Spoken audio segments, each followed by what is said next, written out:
കർത്താവിൻ്റെ വിലയേറിയ നാമത്തിന് സ്തോത്രം ചെയ്യുകയാണ്. നമ്മൾ വെളിപ്പാട് പുസ്തകത്തിൽ നിന്ന് സഭകൾക്ക് നൽകിയ ദൂതുകളെക്കുറിച്ച് ഒരവലോകനം നടത്തിക്കൊണ്ടിരിക്കുകയായിരുന്നു. 1-2 ക്ലാസ്സുകൾ കൊണ്ടുകൂടെ അത് അവസാനിപ്പിക്കാമെന്ന് കരുതുകയാണ്. ദൈവം അനുവദിച്ചാൽ ഇന്ന് സർദീസ് സഭയ്ക്കുള്ള ദൂതും ഫിലദൽഫിയ സഭയ്ക്കുള്ള ദൂതും നമുക്ക് ചിന്തിച്ച് അവസാനിപ്പിക്കാനായിട്ട് ശ്രമിക്കാം. അടുത്ത ആഴ്ച ലവോദിക്ക സഭയുള്ള ബന്ധത്തിലും തുറന്ന ദൈവം അനുവദിക്കുന്നെങ്കിൽ ഭാവിയുള്ള ബന്ധത്തിലും ചിന്തിച്ചുകൊടുക്കുവാനായിട്ട് ശ്രമിക്കാം. പ്രവചനാത്മാവിൽ സഭയിൽ സംഭവിക്കുന്ന ആത്മീക വ്യതിയാനങ്ങളെ യേശുക്രിസ്തു മുമ്പ് കൂട്ടി പറഞ്ഞിരിക്കുന്ന വേദവാക്യങ്ങളാണ് ഈ 7 സഭയ്ക്ക് നൽകപ്പെട്ട ദൂതുകൾ. നമ്മൾ അതിൽ നിന്ന് വായിച്ചും പഠിച്ചും കൊണ്ടിരിക്കുകയായിരുന്നു. കഴിഞ്ഞയാഴ്ച ത്വയഥൈര സഭയെക്കുറിച്ചുള്ള ദൂതാണ് നാം ചിന്തിച്ചത്.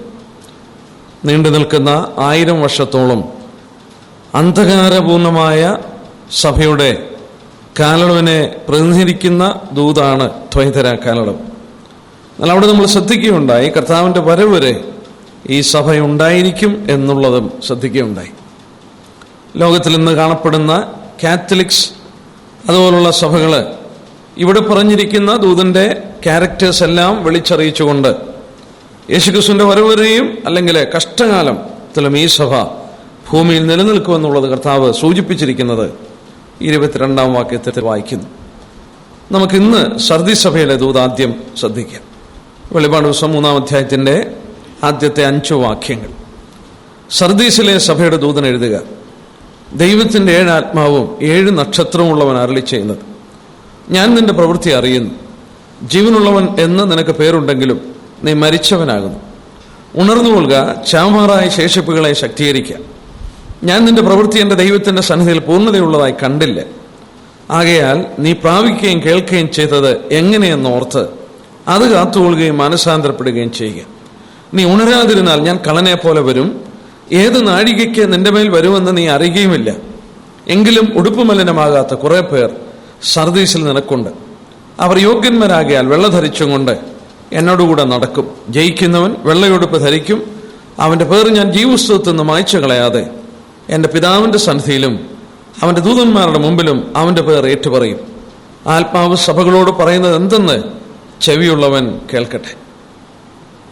ഈ കാലയളവ് പ്രവചനാത്മാവിൽ ചരിത്രപരമായിട്ട് പഠിക്കുമ്പോൾ ഏകദേശം 1517 തുടങ്ങിയുള്ള ചരിത്രമാണെന്നുള്ളത് കാണുവാനായിട്ട് സാധിക്കും. അന്ധകാര യുഗത്തിൽ നിന്ന് സഭയ്ക്കൊരു വ്യത്യാസം വന്നത് ഈ ദൂത് വായിക്കുമ്പോൾ തന്നെ നമുക്ക് കാണാൻ സാധിക്കും. കാരണം അവിടെ കർത്താവ് മുമ്പുള്ള ത്വയഥൈര സഭയുള്ള ബന്ധത്തിൽ പറഞ്ഞപ്പോൾ ധാരാളം തെറ്റുകളെക്കുറിച്ച് തിരുത്തുവാനുള്ള കാര്യങ്ങളെക്കുറിച്ച് പറഞ്ഞു. ആ വിധത്തിലുള്ള വലിയ തെറ്റുകളെക്കുറിച്ച് ഇവിടെ ഓർപ്പിക്കാതെ അവർ പ്രാപിക്കുകയും കേൾക്കുകയും ചെയ്ത് എന്തെന്നോർത്ത് അത് കാത്തുകൊള്ളുവാൻ പറയുമ്പോൾ ആ ത്വയഥൈര കാലയളവിന്റെ ശേഷം അവർക്കൊരു വ്യത്യാസമുണ്ടായി. അവരെന്തോ പ്രാപിക്കുകയും കേൾക്കുകയും ചെയ്തു. അത് സൂക്ഷിച്ചുകൊള്ളുവാനായിട്ട് കർത്താവ് സർദീസ് സഭയുടെ ദൂതന് എഴുതുന്നതായിട്ട് നാം കാണുകയാണ്. ഈ കാലഘട്ടത്തെക്കുറിച്ച് ഗൗരവപൂർണമായ ഒരു പഠനമായിരിക്കുന്നു ചരിത്രത്തിൽ. ഇത് പലരും ധരിക്കുന്ന പോലെ നവോത്ഥാനത്തിന്റെ റിഫോർമേഷൻ പീരീഡിന്റെ ചരിത്രമല്ല. റിഫോർമേഷൻ പീരീഡ് കഴിഞ്ഞ് സഭകൾ ഒരു നാമധേയമായ ഒരു അവസ്ഥയിലേക്ക് വീണ്ടും തിരിഞ്ഞു പോയ ഒരു സന്ദർഭം ചരിത്രത്തിലുണ്ടായി. മറ്റു വിധത്തിൽ ചിന്തിച്ചാൽ ഇന്നത്തെ നാമധേയ പ്രൊട്ടസ്റ്റൻസ് ഗ്രൂപ്പുകളുടെ ആവിർഭാവം ഈ ദൂതിൽ കൂടെ കാണാനായിട്ട് സാധിക്കുന്നു. ആ കാലയളവിലാണ് അത് സംഭവിച്ചിരിക്കുന്നത്.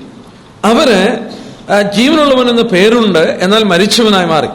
കത്തോലിക്ക യൂണിവേഴ്സൽ ചർച്ചിൽ നിന്ന് അവർ പുറത്തു വന്നു, സഭയോട് പ്രൊട്ടസ്റ്റ് ചെയ്ത് പുറത്തു വന്നു. എന്നാൽ അത് അവർ പൂർണ്ണതയുള്ളതായി കണ്ടില്ല. നമ്മളതിന്റെ 2-ാം വാക്യത്തില് നിന്റെ പ്രവൃത്തി എന്റെ ദൈവത്തിന്റെ സന്നിധിയിൽ പൂർണ്ണതയുള്ളതായി കണ്ടില്ല എന്ന് പറഞ്ഞുകൊണ്ട് അവരോടുള്ള ബന്ധത്തിൽ ആ ദൂത് കൊടുക്കുകയാണ്. നമുക്ക് ആ വിഷയത്തോടുള്ള ബന്ധത്തിൽ ശ്രദ്ധിച്ചു നോക്കാം. ചരിത്രത്തിൽ ഏറ്റവും അനർഘമായ ഒരു ദിവസമാണ് 1517 ഒക്ടോബർ മാസം 31-ാം തീയതി. അന്നാണ് മാർട്ടിൻ ലൂതർ ജർമ്മനിയിലുള്ള വിറ്റൻബർഗ് എന്ന് പറയുന്ന സ്ഥലത്തിലുള്ള റോമൻ കത്തോലിക് ചർച്ചിന്റെ വാതിലെ 95 തീസിസ് ആണികൊണ്ട് അടിച്ച് ചേർത്തത്. 1517 ഒക്ടോബർ മാസം 31-ാം തീയതിയാണ്. നോക്കുക, അന്ധകാര യുഗത്തിൽ കിടന്ന സഭ സാമാന്യ ജനത്തിന് വേദപുസ്തകം വായിപ്പാൻ അനുവദിക്കാതിരുന്ന കാലയളവില് മാർട്ടിൻ ലൂഥർ എന്ന് പറയുന്ന ഒരു ജർമ്മൻ സന്യാസി വിശ്വാസത്താലുള്ള നീതീകരണം വചനത്തിൽ നിന്ന് മനസ്സിലാക്കി താൻ രക്ഷിക്കപ്പെട്ടു കഴിഞ്ഞപ്പോൾ 95 തീസിസ് ജർമ്മനിയിലെ വിറ്റൻബർഗ് എന്ന് പറയുന്ന സ്ഥലത്തുള്ള റോമൻ കത്തോലിക്ക സഭയുടെ വാതിലിൽ ആണികൊണ്ട് അടിക്കുകയായിരുന്നു. അത് റോമൻ കാത്തലിക് ചർച്ചിന്റെ അടിത്തറ കുലുക്കുന്ന ഒരു സംഭവമായി മാറുകയായിരുന്നു. ആ സന്ദർഭത്തിൽ തന്നെയാണ് അവിടെ പാപമോചന ചീട്ട് വിറ്റുകൊണ്ടിരിക്കുന്ന ഒരു പ്രത്യേക സന്ദർഭമായിരുന്നു. അതായത് പോപ്പിന്റെ പ്രതിനിധികള് അവിടെ സെന്റ് പീറ്റേഴ്സ്, റോമിലുള്ള സെന്റ് പീറ്റേഴ്സ് ചർച്ച് പണിയുവാനായിട്ട് പാപമോചന ചീട്ട്, പാപത്തിന്റെ ക്ഷമാപണം വില കൊടുത്തു വാങ്ങിപ്പാനായിട്ടുള്ള ചീട്ട് വിറ്റുകൊണ്ടിരുന്ന ഒരു സന്ദർഭമായിരുന്നു. ജനങ്ങൾ അതിനോട് വളരെയധികം മറുക്കുകയും ഒരു കൂട്ടം ആളുകൾ അതിന് വിരോധമായി ഇരിക്കുകയും ചെയ്യുന്ന സന്ദർഭത്തിലാണ് മാർട്ടിൻ ലൂഥർ ഈ വിധത്തിൽ 95 തീസിസ് കൊണ്ട് ജർമ്മൻ വിറ്റൻബർഗ് എന്ന് പറയുന്ന സ്ഥലത്തുള്ള റോമൻ കത്തോലിക്ക സഭയുടെ വാതിലിൽ അടിക്കുന്നത്. അത് ഒരു അഗ്നിജ്വാല പോലെ കത്തി ജ്വലിച്ച് പ്രോട്ടസ്റ്റന്റിസം എന്ന് പറയുന്ന ഒരു പുതിയ സിദ്ധാന്തം ലോകത്തിൽ ആഗോളമായി ഉണ്ടാകുവാനായിട്ടിടയായി. ലൂഥറിനാൽ സംഭവിച്ച ഏറ്റവും വലിയ കാര്യം മനുഷ്യന്റെ ആചാരങ്ങളും, അതായത് റൈച്വൽസ് ആൻഡ് ഫോർമലിസം, അവരുടെ ആചാര അനുഷ്ഠാനങ്ങളിൽ നിന്ന് മനുഷ്യന്റെ ശ്രദ്ധയെ വചനത്തിലേക്ക് തിരിക്കുവാനായിട്ട് മാർട്ടിൻ ലൂഥറിന് സാധിച്ചു.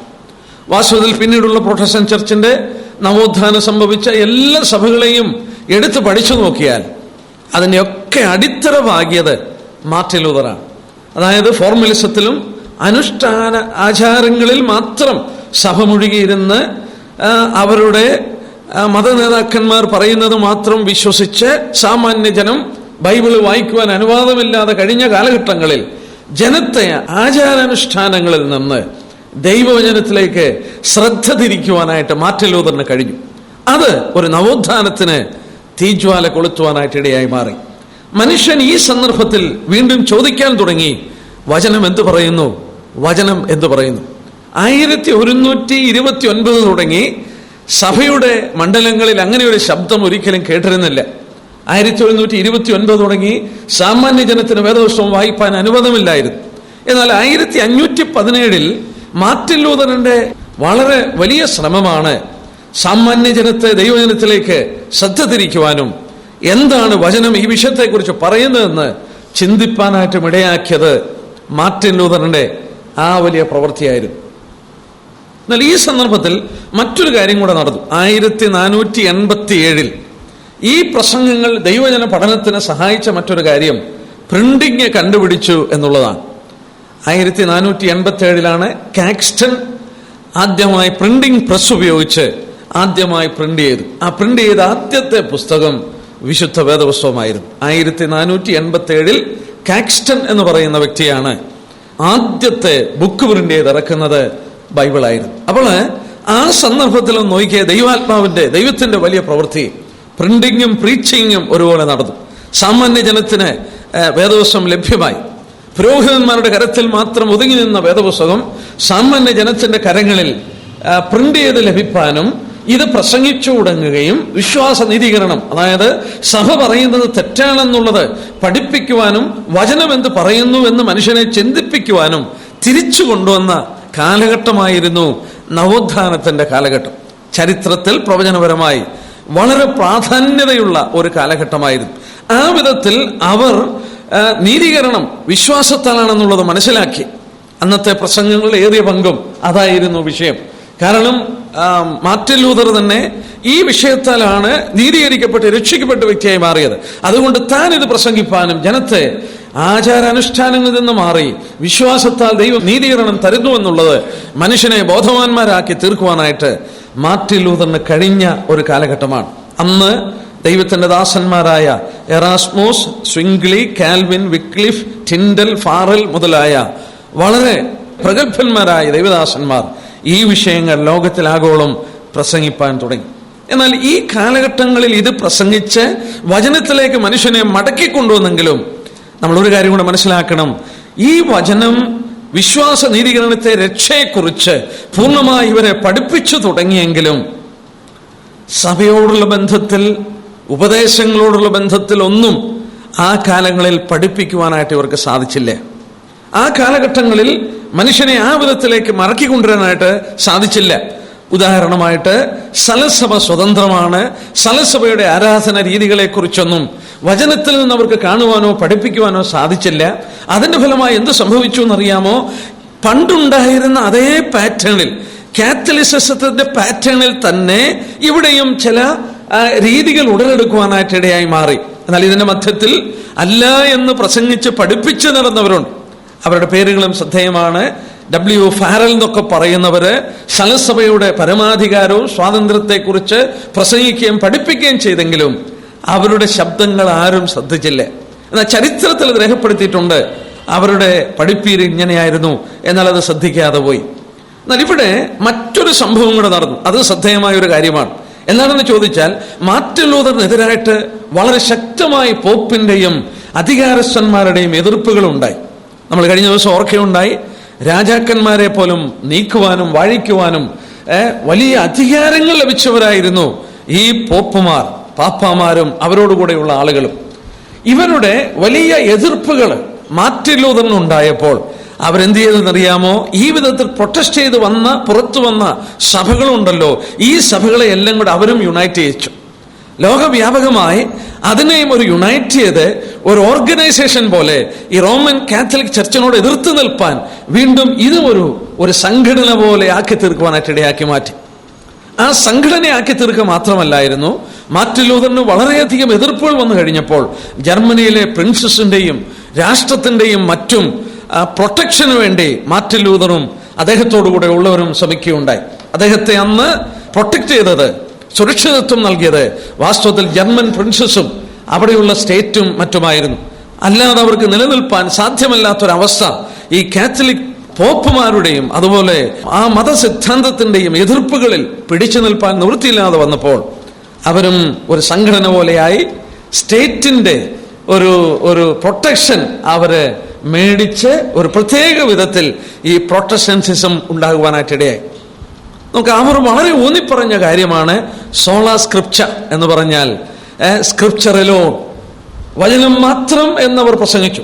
സോളാ സ്ക്രിപ്ചർ എന്നാൽ വചനം മാത്രമല്ലാതായി മാറി. വചനത്തോടുകൂടെ സ്റ്റേറ്റിന്റെ പ്രൊട്ടക്ഷനും വചനത്തോടുകൂടെ പ്രഭുക്കന്മാരുടെയും രാജാക്കന്മാരുടെയും പ്രൊട്ടക്ഷനും കൂടെ ഈ പ്രൊട്ടസ്റ്റന്റ് സഭകള് ആവശ്യമുള്ളതായി വന്നു. അത് ചരിത്രത്തിൽ നിർണായകമായ ഘട്ടമായിരുന്നു.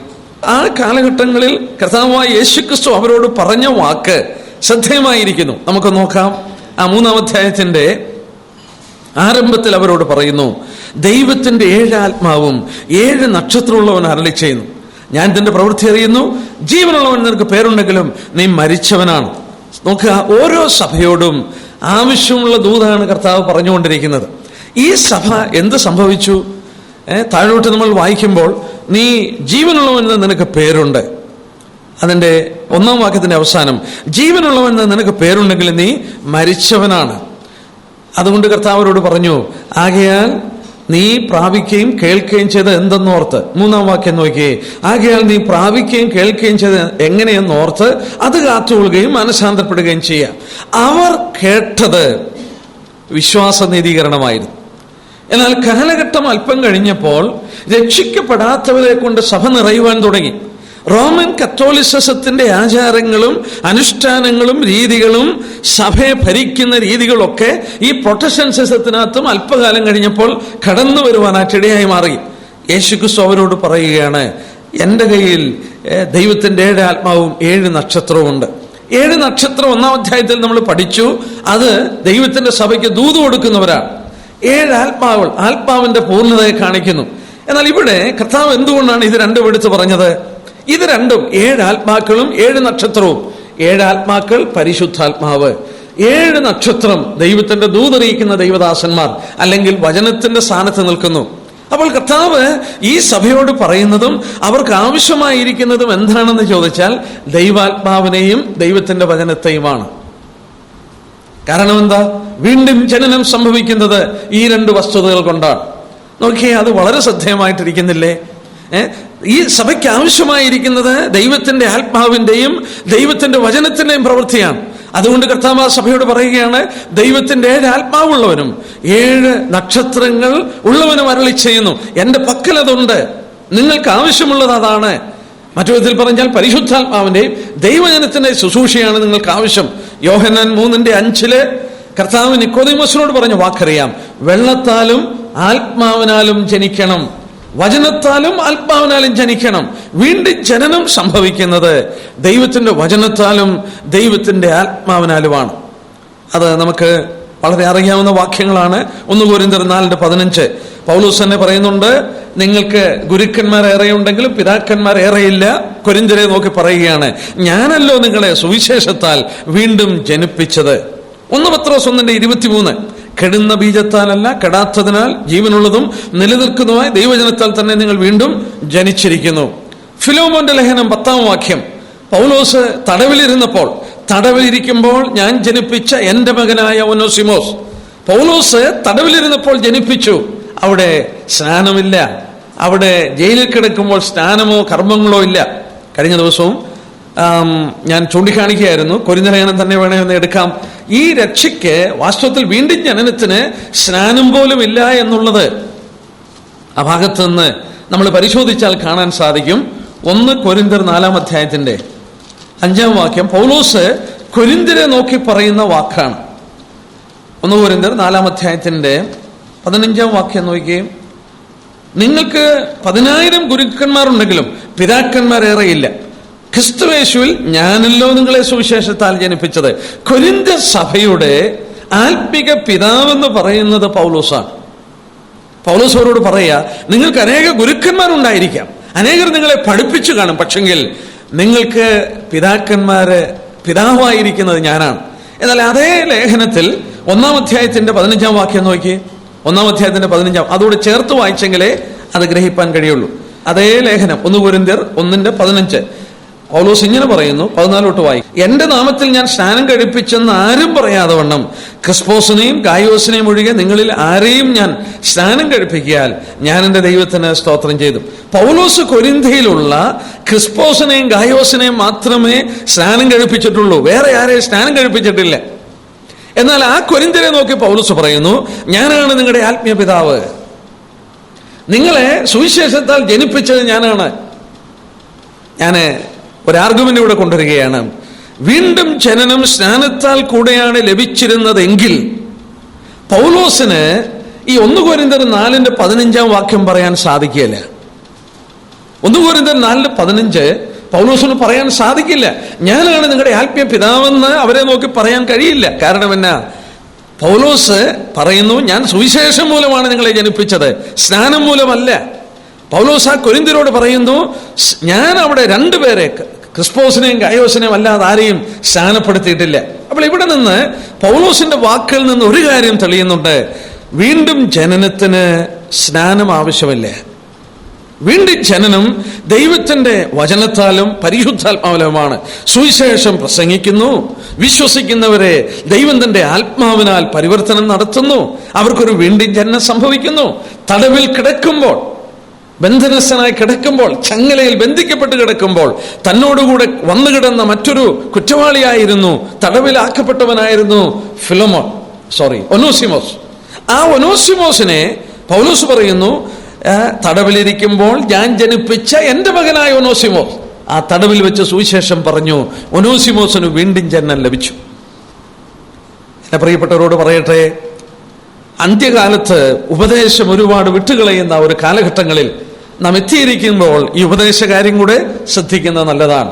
വീണ്ടും ജനനം പരിശുദ്ധാത്മാവിനാലും ദൈവജനത്താലും മാത്രം നടക്കുന്നതാണ്, സ്നാനത്താലും നടക്കുന്നതല്ല. സ്നാനം രക്ഷിക്കപ്പെട്ടവർ അനുഷ്ഠിക്കുന്ന ഒരു കർമ്മമെന്ന് മാത്രമേ ഉള്ളൂ. അതിനകത്ത് യാതൊരു 1% പോലും സാൽവേഷന്റെ എലമെന്റ് ഇല്ല, രക്ഷയുടെ യാതൊരു കാര്യവുമില്ല. രക്ഷിക്കപ്പെട്ടു എന്നുള്ളതിന്റെ, ഞാൻ യേശുക്രിസ്തുവിനോട് ചേർന്നിരിക്കുന്നു എന്നതിന്റെ തെളിവായി അവർ സ്നാനപ്പെടുന്നു എന്നേ ഉള്ളൂ. പരിശുദ്ധാത്മാവിനാൽ 1 കൊരിന്ത്യർ 12:13 പരിശുദ്ധാത്മാവിനാൽ ക്രിസ്തുവിന്റെ ശരീരത്തോട് അവരെ ബന്ധിപ്പിച്ചു കഴിഞ്ഞു, ഏക ശരീരമായി യേശുക്രിസ്തുവിനോട് അവർ ചേർന്ന് കഴിഞ്ഞു. അത് ബാഹ്യമായ ഒരു അനുഷ്ഠാനം, ഈ സ്നാനത്തിലൂടെ തെളിയിച്ചു കൊടുക്കുകയാണ്, ഞാൻ യേശുക്രിസ്തുവിനോട് ചേരുന്നു. അതാണ് റോമാലേഖനം 6-ാം അധ്യായത്തിൽ വായിക്കുന്നത്. അല്ല, യേശുക്രിസ്തുവിനോട് ചേരുവാൻ സ്നാനമറ്റവരായി നാം എല്ലാവരും. വീണ്ടും ഊന്നി പറയട്ടെ, ഉപദേശപരമായിട്ട് ഇത് പ്രാധാന്യതയുള്ളതുകൊണ്ട് ഞാനതൊന്നുകൂടെ ഉറപ്പിച്ചു പറഞ്ഞു എന്നേ ഉള്ളൂ. യേശുക്രിസ്തു മരിച്ചിരിക്കുന്ന സഭയോടും പറയുന്നത് ദൈവത്തിന്റെ ആത്മാവും ദൈവത്തിന്റെ വചനവും ഉള്ളവൻ എന്നാണ്. കാരണം ഇന്ന് പലരും പഠിപ്പിക്കുന്നു, വേർപെട്ട സമൂഹങ്ങളിൽ തന്നെ പലരും പഠിപ്പിക്കുന്നു, രക്ഷിക്കപ്പെടണമെങ്കിൽ വിശ്വസിക്കുകയും സ്നാനപ്പെടുകയും ചെയ്യണം. അവർ തന്നെ പഠിപ്പിക്കുന്നു രക്ഷ നഷ്ടപ്പെടുമെന്നു. എനിക്ക് ചിലപ്പോൾ രസകരമായി തോന്നിയിട്ടുണ്ട്. രക്ഷ നഷ്ടപ്പെടുമെന്ന് അവർ പഠിപ്പിക്കും. എന്നാൽ ആ രക്ഷ നഷ്ടപ്പെട്ട വ്യക്തി വീണ്ടും ജനിക്കണമെങ്കിൽ രണ്ടാമത് പിന്നെ സ്നാനപ്പെടണ്ട. വാസ്തവത്തിൽ ആ ഉപദേശം അവർ പിടിച്ചുകൊള്ളുമായിരുന്നെങ്കിൽ, അതിനോട് കൂറു പുലർത്തുമായിരുന്നെങ്കിൽ, ഒരുത്തൻ പിന്മാറിപ്പോയാൽ അവന്റെ രക്ഷ നഷ്ടപ്പെട്ടു പോയി. നഷ്ടപ്പെട്ടവൻ വീണ്ടും ജനിക്കണമെങ്കിൽ അവനെ വീണ്ടും സ്നാനപ്പെടുത്തണം. അത് ചെയ്യാറില്ല എന്ന് പറഞ്ഞാൽ അവർ തന്നെ അത് കൺഫ്യൂഷനിലാണ് പഠിപ്പിക്കുന്നത്. നമ്മൾ വളരെ വ്യക്തമായി ഈ വിഷയം അറിയാവുന്ന വ്യക്തികളാണ്. കാരണം ഞാനിത് ഒന്നുകൂടെ പറയാൻ കാരണം, യാക്കോബയിലെ ഒരു അച്ഛൻ ഒരിക്കൽ എന്നോട് വന്ന് വളരെ ശക്തമായി വാദിച്ചത് എനിക്ക് ഓർമ്മയുണ്ട്. യോഹന്നാന്റെ സുവിശേഷം 3:5 വാക്യം വെച്ചുകൊണ്ട് വെള്ളത്താലും ആത്മാവിനാലും ജനിക്കണമെന്ന് പറയുമ്പോൾ സ്നാനവും ആത്മാവിനാലും ജനിക്കണം എന്നുള്ളത് പറഞ്ഞുകൊണ്ട് എന്നോട് വളരെ ശക്തമായി താൻ വാദിച്ചു. അതുള്ള ബന്ധത്തിൽ വീണ്ടും ഞാനത് ഓർപ്പിച്ചു വിടുകയാണ്. ആ ഭാഗം നമുക്ക് വിടാം. ഈ സഭയുള്ള ബന്ധത്തിൽ കർത്താവ് പറഞ്ഞ ദൂതില് അത് ആദ്യം പറയുക മാത്രമല്ല, കർത്താവ് വീണ്ടും അവരോട് പറഞ്ഞ വാക്ക് അവരുടെ പ്രവൃത്തി പൂർണ്ണതയുള്ളതായി കണ്ടില്ല. നോക്കിയേ, അത് 2-ാം വാക്യം, ഉണർന്നുകൊള്ളുക, ബി വാച്ച്ഫുൾ, ചാവാറായ ശേഷിപ്പുകളെ ശക്തീകരിക്കുക.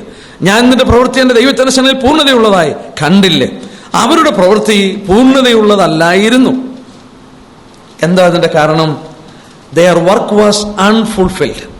അത് പൂർത്തീകരിക്കുവാൻ കഴിഞ്ഞില്ല. നവോത്ഥാനം വാസ്തവത്തിൽ ആ കാലഘട്ടങ്ങളിൽ കർത്താവ് ആഗ്രഹിക്കുന്ന പൂർത്തീകരണം അവരെ കൊണ്ട് വരുത്തുവാൻ കഴിഞ്ഞില്ല. വചനത്തിലേക്ക് മടങ്ങി വന്നു, വിശ്വാസത്താലുള്ള നീതീകരണം കൊണ്ടുവന്നു, അത് പഠിപ്പിച്ചുവെങ്കിലും നോക്കുക, സഭയ്ക്ക് എന്ത് സംഭവിച്ചു? വീണ്ടും സഭ ആ കത്തോലിസിസത്തിന്റെ സിസ്റ്റം പോലെ തന്നെ വേറെ ഒരു സിസ്റ്റം ഉള്ളതാക്കി ഇതിനെ തീർത്തു.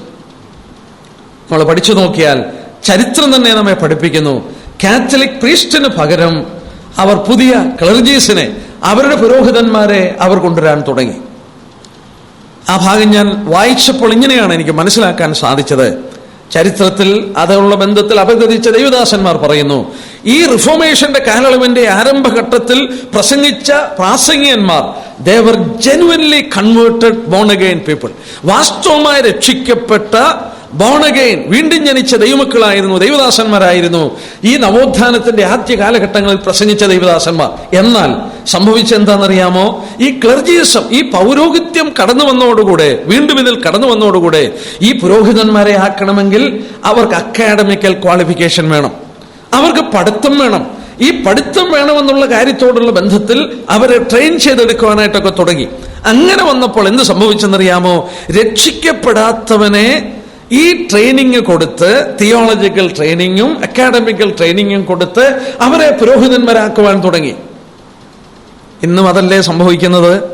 വീണ്ടും ജനിക്കാത്തവരെ കൊണ്ട് ദൈവിക ശുശ്രൂഷകൾ ചെയ്യുവാൻ അക്കാഡമിക്കൽ ക്വാളിഫിക്കേഷന് പ്രാധാന്യത കൊടുത്തുകൊണ്ട് അവരെ പഠിപ്പിച്ച് അവരെ പുരോഹിതന്മാരായി ഉയർത്തുന്ന ഒരു കൂട്ടം പ്രൊട്ടസ്റ്റന്റ് ഗ്രൂപ്പുകളല്ലേ നമ്മുടെ ചുറ്റും. അതിവിടെ ആരംഭിച്ചതാണ്. എന്തുകൊണ്ടാണ്? ഈ നവോത്ഥാനത്തിന്റെ ആദ്യ കാലഘട്ടങ്ങളിൽ വീണ്ടും ജനിച്ചവരായിരുന്നു പ്രാസംഗികന്മാർ, ദൈവദാസന്മാർ. എന്നാൽ കാലമൽപ്പം കഴിഞ്ഞപ്പോൾ ആ റോമനിസം പോലെ, ആ റോമൻ മതസംഹിത പോലെ തന്നെ വേറെ ഒരു സംഹിതയാക്കി മാറ്റിയപ്പോൾ ഉന്നത ക്വാളിഫിക്കേഷനും ഒക്കെ ഉള്ളവരെ ഈ സഭയുടെ പുരോഹിതന്മാരാക്കി തീർക്കുവാൻ വേണ്ടിയുള്ള ശ്രമത്തിൽ ക്വാളിഫിക്കേഷനും തിയോളജിക്കൽ ട്രെയിനിങ്ങും കൊടുത്ത് വീണ്ടും ജനിക്കാത്തവരെ സഭയുടെ ശുശ്രൂഷകന്മാരാക്കി തീർത്തു. ഞാൻ ചോദിച്ചോട്ടെ, അവർ നയിക്കുന്ന സഭകളുടെ സ്ഥിതി എങ്ങനെയായിരിക്കും? യേശുക്രിസ്തു അതുകൊണ്ടാണ് അവരോട് പറഞ്ഞത്, നിനക്കൊരു പേരുണ്ട്. 1-ാം വാക്യത്തിന്റെ അവസാനം, ജീവനുള്ളവനെന്ന് നിനക്ക് പേരുണ്ട്. You have A name, you have acquired A name. നീ ഒരു പേര് സമ്പാദിച്ചു, പക്ഷേ എങ്കിലും നീ മരിച്ചവനാണ്. നീ മരിച്ചവനാണ്. നീ ഒരു പേര് സമ്പാദിച്ചു, നീ മരിച്ചവനാണ്. എന്തൊരു അപകടമാണ്! ഈ പ്രൊട്ടസ്റ്റന്റ് ഗ്രൂപ്പുകൾ എങ്ങനെ ഉണ്ടായി? എന്നാൽ അവരുടെ മധ്യത്തിൽ എങ്ങനെ മരിച്ചവർ കടന്നു വന്നു? ഒരു പേര് അവർ സമ്പാദിച്ചു. ഇനി ഈ പേരിനോടുള്ള ബന്ധത്തിൽ ഇവിടെ നമ്മൾ ജീവനുള്ളവരെന്ന് നിനക്ക് പേരുണ്ട്. നമ്മൾ വീണ്ടും ഈ കാലഘട്ടത്തെക്കുറിച്ച് വിലയിരുത്തിയാൽ, സഭാചരിത്രം മുഴുവൻ ഇന്ന് വരെയുള്ള സഭാചരിത്രം പഠിച്ചാൽ, പേരുകളെ ആസ്പദമാക്കി സഭകൾ ഉണ്ടായ ഒരു കാലഘട്ടവും ഇതായിരുന്നു. പേരുകളെ അടിസ്ഥാനമാക്കി അനേക പ്രൊട്ടസ്റ്റന്റ് ഗ്രൂപ്പുകൾ ഉണ്ടായി. അങ്ങനെ സഭകൾ ഉണ്ടായ ഒരു കാലഘട്ടം ചരിത്രത്തിൽ മറ്റൊരു കാലഘട്ടത്തിലില്ല.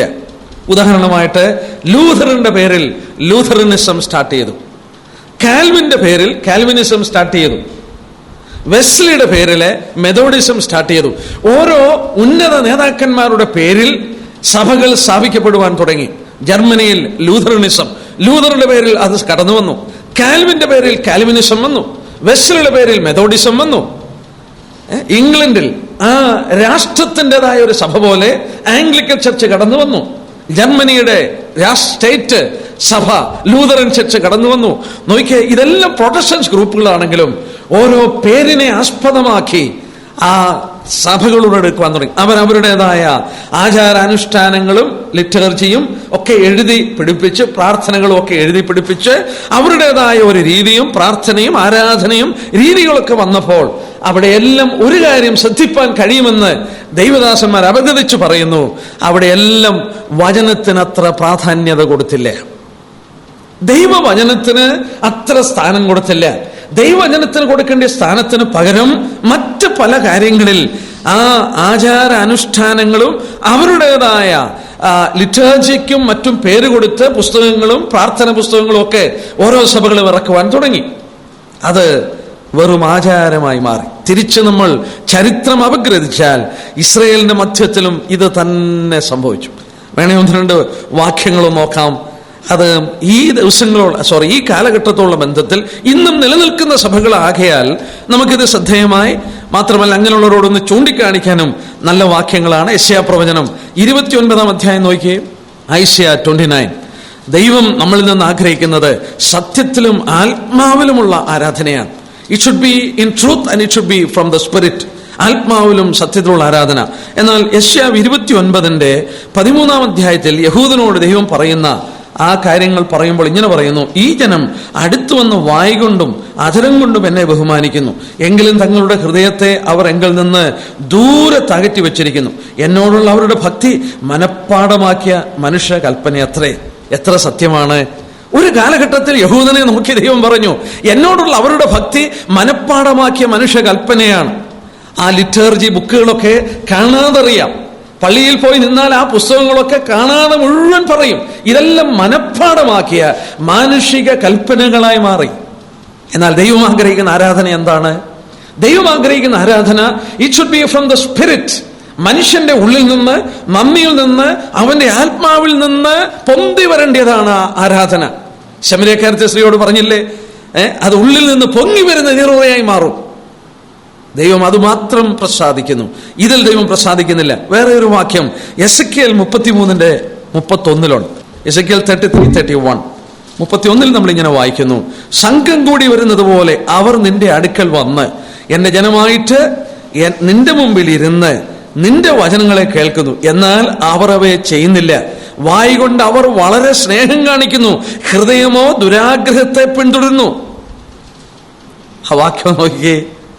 സംഘം കൂടി വരുന്നത് പോലെ അവർ നിന്റെ അടുക്കൽ വന്ന് എന്റെ ജനമായിട്ട് നിന്റെ മുമ്പിൽ ഇരുന്ന് നിന്റെ വചനങ്ങളെ കേൾക്കുന്നു, എന്നാൽ അവർ അവയെ ചെയ്യുന്നില്ല. വായ് കൊണ്ട് അവർ വളരെ സ്നേഹം കാണിക്കുന്നു, ഹൃദയമോ ദുരാഗ്രഹത്തെ പിന്തുടരുന്നു. യേശുക്രിസ്തു താൻ ജീവിച്ച കാലഘട്ടങ്ങളിൽ ഇങ്ങനെയുള്ളവരെ നോക്കിക്കൊണ്ട് പറഞ്ഞൊരു വാക്ക് മത്തായി 23 ഇങ്ങനെയുള്ളവരെ നോക്കിക്കൊണ്ട് പറഞ്ഞ വാക്ക്, അതും ഇതോട് അനുബന്ധിച്ച് ശ്രദ്ധേയമായൊരു വാക്യമാണ്. മത്തായി 23:27 28 വാക്യം. 27-28 കപടഭക്തിക്കാരായ ശാസ്ത്രിമാരും പരീശന്മാരുമായ നിങ്ങൾക്ക് കഷ്ടം, വിളനേച്ച ശവക്കല്ലറുകളെ നിങ്ങൾ ഒത്തിരിക്കുന്നു. അവ പുറമേ അഴകായി ശോഭിക്കുമെങ്കിലും അകമേ ചത്തവരുടെ അസ്ഥികളും സകലവിധ അശുദ്ധവും നിറഞ്ഞിരിക്കും. അങ്ങനെ തന്നെ പുറമേ നിങ്ങൾ നീതിമാന്മാർ എന്ന് മനുഷ്യർക്ക് തോന്നുന്നു. ആ വാക്ക് നോക്കിയേ. അങ്ങനെ തന്നെ പുറമേ നിങ്ങൾ നീതിമാന്മാർ എന്ന് മനുഷ്യർക്ക് തോന്നുന്നു, അകമയോ കപടഭക്തിയും അധർമ്മവും നിറഞ്ഞതത്രേ. അങ്ങനെ തന്നെ പുറമേ നിങ്ങൾ നീതിമാന്മാരെന്ന് മനുഷ്യർക്ക് തോന്നുന്നു. അവരുടെ പ്രാർത്ഥനയും അവരുടെ ഭക്തിയും അവരുടെ ആചാരങ്ങളും അനുഷ്ഠാനങ്ങളും കണ്ടാൽ, കർത്താവ് പറഞ്ഞ പോലെ സംഘം കൂടി അവന്റെ അടുക്കൽ വന്ന് മനഃപ്പാടമാക്കിയ പാഠങ്ങൾ ഉരുവിട്ടുകൊണ്ട് നിൽക്കുമ്പോൾ ചൊല്ലുമ്പോൾ അത് വലിയ ഭക്തിയാണെന്ന് കർത്താവ് തന്നെ പറഞ്ഞു. പുറമേ മനുഷ്യന് തോന്നും ഇത് വലിയ ഭക്തിയാണെന്ന് തോന്നും, എന്നാൽ അകം കാണുന്ന ദൈവപുത്രനറിയാം ഒരു വീണ്ടും ജനനം സംഭവിക്കാത്ത ഒരുത്തന്റെ അന്തർഭാഗം സകലവിധ അശുദ്ധിയും ദുഷ്ടതയും നിറഞ്ഞതാണ്. മനുഷ്യനിൽ ഒരിക്കലും നന്മ വസിക്കുന്നില്ല. അവന്റെ അകം കർത്താവിന് കാണുവാൻ കഴിഞ്ഞതുകൊണ്ടാണ് ഇത് പറയുന്നത്. ഈ സഭയോടും സർദീസ് സഭയോട്, ഈ സഭ കർത്താവിന്റെ വരവരെ നിലനിൽക്കുന്ന സഭയാണ്, ഈ സഭയോടും കർത്താവ് പറഞ്ഞു, നീ മരിച്ചവനാണ്, നിനക്ക് ദൈവത്തിന്റെ ആത്മാവും ദൈവത്തിന്റെ ദൂതുമാണ് ആവശ്യം, അതെന്റെ പക്കലുണ്ട്. നീ എന്താണ് പ്രാപിച്ചതെന്ന് നീ ഓർക്കുക. അവർ പ്രാപിച്ചത് വിശ്വാസ നീതീകരണമാണ്. അത് സൂക്ഷിക്കുക, അത് കാത്തുകൊള്ളുക. നിന്റെ പ്രവൃത്തി എന്റെ ദൈവത്തിന്റെ സന്നിധിയിൽ പൂർണ്ണതയുള്ളതായി കണ്ടില്ല. നമ്മൾ ഓർത്തല്ലോ, ആ കാലയളവില് അനേക പേരില് സഭകളുണ്ടായി, ചില വിഷയങ്ങളിൽ സഭകളുണ്ടായി. ബാപ്റ്റിസത്തെ ആസ്പദമാക്കി ബാപ്റ്റിസ്റ്റ് ചർച്ചുകള്, അപ്പന്മാരുള്ള ബന്ധത്തിൽ പ്രസ്ബിറ്റേറിയൻ ചർച്ചസ്, ഇങ്ങനെ സഭകൾ ഉണ്ടായപ്പോൾ അതൊന്നും വചനത്തിൽ പൂർണ്ണമായി വരുവാനായിട്ട് സാധിച്ചില്ല. അവയുടെ എല്ലാം റൂട്ടുകൾ നമ്മൾ നോക്കിയാൽ നമ്മൾ ഓർത്തുകൊണ്ടിരുന്നതുപോലെ റോമൻ കാത്തോലിസിസത്തിൽ തന്നെ അത് ഇരുന്നു എന്നുള്ളതും ശ്രദ്ധേയമായ ഒരു കാര്യമാണ്. എങ്കിലും ഇവരുടെ മധ്യത്തിൽ ഒരു ചെറിയ ശേഷിപ്പുണ്ടായിരുന്നു. മാത്രമല്ല, ഇങ്ങനെയുള്ള സഭകൾ ഉണരാതിരുന്നാൽ, രക്ഷിക്കപ്പെടാതിരുന്നാൽ കർത്താവരോട് പറയുന്നുണ്ട് 3-ാം വാക്യത്തിൽ, ഉണരാതിരുന്നാൽ ഞാൻ കള്ളനെ പോലെ വരും, കള്ളനെ പോലെ വരും, ഏത് നാഴികയ്ക്ക് നിന്റെ മേൽ വരുമെന്ന് നീ അറിയുകയും. കർത്താവായ യേശുക്രിസ്തുവിന്റെ മധ്യാകാശ വരവിനെ കുറിച്ചാണ് അത് പറയുന്നത്. നമ്മൾ ഇതിനു മുമ്പുള്ള സഭയെക്കുറിച്ച് പഠിച്ചപ്പോഴും യേശുക്രിസ്തുവിന്റെ വരവിനെ കുറിച്ച് അവിടെ പരാമർശമുണ്ട്. മഹാകഷ്ടത്തിലാക്കി കളയും. ഇവിടെയും കർത്താവിന്റെ വരവിനെ കുറിച്ച് പരാമർശമുണ്ട്. യേശുക്രിസ്തുവിന്റെ 2-ാം വരവ് വരെ ഈ സർദീസ് സഭയുടെ സ്വഭാവമുള്ള സഭകൾ ഭൂമിയിൽ ഉണ്ടായിരിക്കുമെന്നുള്ളത് അവിടെ തന്നെ തെളിയിക്കപ്പെടുകയാണ്.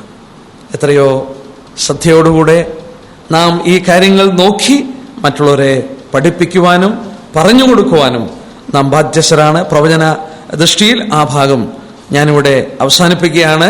ഫിലദൽഫിയ സഭയുടെ ദൂതുകൂടെ നമുക്ക് പ്രവചനാത്മാവിൽ ശ്രദ്ധിച്ച് നമുക്ക് ആ ഭാഗം ഒന്ന് നിർത്തുവാനായിട്ട് ശ്രമിക്കാം.